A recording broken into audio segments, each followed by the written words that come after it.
ನಮಸ್ತೆ ಎಲ್ಲರಿಗೂ. ಎಲ್ಲ ಹೆಂಗದಿರಿ? ಎಲ್ಲ ಆರಾಮದಿರಿ ಅಂತ ಅಂದ್ಕೊಂಡಿದ್ದೀನಿ. ಇವತ್ತು ಹಾಗಲಕಾಯಿ ಎಣ್ಗಾಯಿ ಮಾಡೋದನ್ನು ತೋರಿಸ್ತಾ ಇದ್ದೀನಿ. ಪ್ರತಿಯೊಬ್ಬರು ಹಾಗಲಕಾಯಿ ಅಂದ್ರೆ ಬೇಡಪ್ಪ ಅಂತಿರ್ತಾರೆ. ಅಂಥವ್ರಿಗೆ ಈ ಥರ ಮಾಡಿಕೊಡ್ರಿ ಒಂದ್ಸರಿ. ಮತ್ತು ಅವರೇ ಹೇಳ್ತಾರೆ ಹಾಗಲಕಾಯಿ ಪಲ್ಯ ಮಾಡಿರಿ ಅಂತ.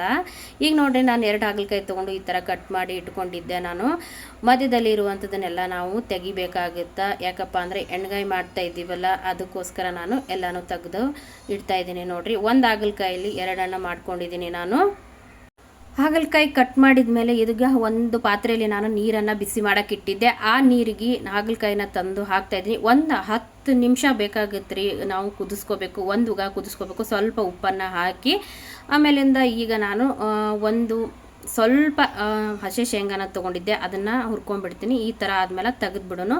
ನಾನು ಸಿಪ್ಪಿನೆಲ್ಲ ತೆಗೆದು ಒಂದು ಮಿಕ್ಸರ್ ಜಾರಿಗೆ ಹಾಕೊಳತ್ತೀನಿ. ನಾವು ಎಲ್ಲ ಇದನ್ನು ರುಬ್ಕೊಂಬರೋದಿರುತ್ತೆ. ಈಗ ನೋಡಿರಿ, ನಾನು ಉಳ್ಳಾಗಡ್ಡಿ ಆಮೇಲೆ ಒಂದು ಸಣ್ಣ ಟೊಮೊಟೊನ ತೊಗೊಂಡಿದ್ದೆ, ಅದನ್ನು ಈಗ ಮಿಕ್ಸಿ ಜಾರಿಗೆ ಸೇರಿಸ್ಕೊತಾ ಇದ್ದೀನಿ. ಸ್ವಲ್ಪ ಹುಳಿ ಸಂಬಂಧಾಗಿ ಹುಣಸೆ ಹಣ್ಣು, ಒಂದು ಸ್ವಲ್ಪ ಜೀರಿಗೆನ ಸೇರಿಸ್ಕೊತಾ ಇದ್ದೀನಿ ನಾನು. ಆಮೇಲೆ ಸ್ವಲ್ಪ ಗರಂ ಮಸಾಲ 1 ಸ್ಪೂನಷ್ಟು ಸೇರಿಸ್ಕೊತಾ ಇದ್ದೀನಿ. ಕೊತ್ತಂಬರಿ ಸೊಪ್ಪನ್ನು ಸೇರಿಸ್ಕೊಂಡಿದ್ದೀನಿ. ಆಮೇಲೆ ಕಲ್ಲುಪ್ಪನ್ನು ಕೂಡ ನಾನು ಸೇರಿಸ್ಕೊಂಡಿದ್ದೀನಿ. ನಮ್ಮ ಸೈಡ್ ಉತ್ತರ ಕರ್ನಾಟಕ ಸೈಡ್ ಮಾಡೋವಂಥ ಖಾರನ 1 ಸ್ಪೂನು ಸೇರಿಸ್ಕೊಂಡಿದ್ದೀನಿ ನಾನು ಇವಾಗ. ಆಮೇಲೆ ಸ್ವಲ್ಪ ನಾನು ಬೆಲ್ಲದ ಪುಡಿಯನ್ನು ತೊಗೊಂಡಿದ್ದೀನಿ. 1 ಸ್ಪೂನಷ್ಟು ಬೆಲ್ಲದ ಪುಡಿ ಸೇರಿಸ್ಕೊಂಡು ರುಬ್ಕೊಂಬಂದಿದ್ದೀನಿ. ನೋಡಿರಿ, ಈ ಥರ ರುಬ್ಕೊಂಬಂದಿದ್ದೀನಿ. ಈಗ ಈ ಕಡೆ ಎಲ್ಲ ನಾವು ಹಾಗಲಕಾಯಿ ಕುದಿಲಾಕ ಹಾಕಿದ್ವಲ್ಲ, ಅವನ್ನು ಕುದ್ದುಬಿಟ್ಟಿತ್ತು. ಈಗ ನಾನು ತೆಗಿತಾ ಇದ್ದೀನಿ. ಬಿಸಿ ಇತ್ತು, ಹಾಗೆ ನಾನು 1 ಸ್ಪೂನ್ ತೊಗೊಂಡು ಎಲ್ಲನೂ ಮಧ್ಯದಲ್ಲಿ ತುಂಬ್ಕೊಂಡ್ಬಿಡ್ಬೇಕಾಗುತ್ತೆ. ನೋಡಿರಿ, ಈ ಸದ್ ನಾನು ಈ ಥರ 1 ಸ್ಪೂನಿಂದನೋ ಇಲ್ಲ ಕೈಯಿಂದನೂ ಬೇಕಾದ್ರೆ ನಾವು ನಿಧಾನವಾಗಿ ಎಲ್ಲನೂ ಚೆಂದಾಗೆ ತುಂಬ್ಕೋಬೇಕಾಗುತ್ತೆ. ಪೂರ್ತಿ ತುಂಬಬೇಕು ಅದರಲ್ಲಿ, ಅಂದ್ರೇ ರುಚಿ ಬರುತ್ತೆ. ಆಮೇಲೆ ಸ್ವಲ್ಪನೂ ಇದು ಕಹಿ ಆಗೋದಿಲ್ಲ, ಮಕ್ಕಳಿಗೂ ತುಂಬ ಇಷ್ಟ ಆಗುತ್ತೆ. ನಾವು ಹಾಗಲಕಾಯಿ ಪಲ್ಯ ಮಾಡಿದ್ದೀವಿ ಅಂತಲೇ ಅವ್ರಿಗೆ ಗೊತ್ತಾಗೋದಿಲ್ಲ. ಮತ್ತು ಇನ್ನೊಂದು ಸರಿ ಮಾಡು ಅನ್ನೋಷ್ಟು ರುಚಿಯಾಗಿರುತ್ತೆ ನೋಡಿರಿ ಇದು ಪಲ್ಯ. ನಾನೀಗ ಎಲ್ಲನೂ ಹಾಗಲಕಾಯಿಗೂ ಇದೇ ಥರ ನಾನು ತುಂಬ್ಕೊಂಡ್ಬಿಡ್ತೀನಿ. ನೋಡಿರಿ, ಯಾಕೆ ಕಹಿ ಬರೋದಿಲ್ಲ ಅಂತಂದ್ರೆ ಬೆಲ್ಲ ಹಾಕಿರ್ತೀವಿ, ಜೀರಿಗೆ ಹಾಕಿರ್ತೀವಿ, ಎಲ್ಲ ಥರ ಮಸಾಲೆ ಹಾಕಿದ್ರಿಂದ ಅದಕ್ಕೂ ಸ್ವಲ್ಪ ಕಹಿ ಕಡಿಮೆ ಆಗ್ತೈತಿ. ಆಮೇಲೆ ನಾನು ಮೊದಲೇನೇ ನೀರಲ್ಲಿ ಹಾಕಿ ಸ್ವಲ್ಪ ಉಪ್ಪು ಬೇರೆ ಹಾಕಿ ಕುದಿಸ್ಬಿಡ್ನಲ್ಲ, ಹಾಗಾಗಿ ಕಹಿ ಎಲ್ಲ ಅದರಲ್ಲೇ ಬಿಟ್ಟಿರ್ತದ. ಹಾಗಾಗಿ ಅದು ಎಲ್ಲ ಕಹಿ ಕಡಿಮೆ ಆಗಿರ್ತೈತಿ. ಕಡಿಮೆ ಅನ್ನೋಕ್ಕಿಂತ ಪೂರ್ತಿ ಕಡಿಮೆನೇ ಆಗಿರ್ತೈತಿ.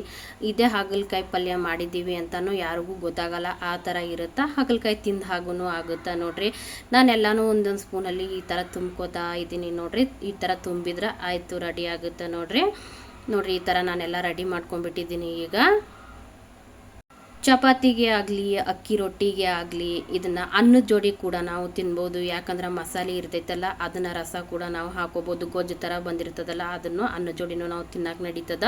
ನಾನು 2 ಸ್ಪೂನಷ್ಟು ಎಣ್ಣೆ ಹಾಕಿದ್ದೆ, ಅದಕ್ಕೆ ಸ್ವಲ್ಪ ಸಾಸಿವೆ ಹಾಕೊಳಕತ್ತೀನಿ. ಒಗ್ಗರಣೆ ಮಾಡಿಬಿಟ್ಟನ್ರಿ. ಇವಾಗ ನಾವು ಅದಕ್ಕೆ ಸಾಸಿವೆ ಸ್ವಲ್ಪ ಹೊತ್ತು ಸಿಡಿದ ಮೇಲೆ ನಾನು ಕರಿಬೇವನ್ನು ಹಾಕ್ತೀನಿ. ನೋಡಿರಿ, ಈಗ ಮತ್ತು ನಾವೆಲ್ಲ ಏನು ತುಂಬಿಟ್ಟಿರ್ತೀವಲ್ಲ ಹಾಗಲಕಾಯಿನ ಎಲ್ಲ ತಂದು ಕುದ್ದಿರ್ತಾವು. ಜಾಸ್ತಿ ಏನು ಫ್ರೈ ಮಾಡೋದು ಹತ್ತಂಗಿಲ್ಲ ಇಲ್ಲಿ ಎಣ್ಣೆಯಾಗ.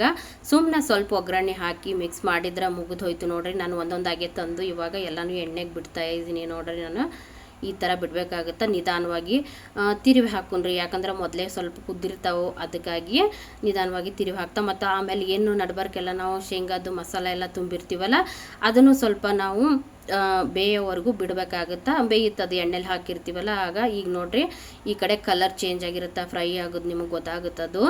ನೋಡಿರಿ, ಈಗ ನಾನು ತಿರುಗಿಸ್ತಾ ಇದ್ದೀನಲ್ಲ, ಅಲ್ಲೇ ಗೊತ್ತಾಗುತ್ತದು ರೆಡಿ ಆಗೋದು. ಹಾಗಲಕಾಯಿ ಕಹಿ ಅಂತಲೇ ತುಂಬ ಜನ ತಿನ್ನಲ್ಲ. ಶುಗರ್ ಇದ್ದವರು ಡೈಲಿ ತಿಂದ್ರಂತರೂ ಶುಗರ್ ಎಲ್ಲ ಇದಕ್ಕೆ ಕಂಟ್ರೋಲ್ ಬರುತ್ತೆ.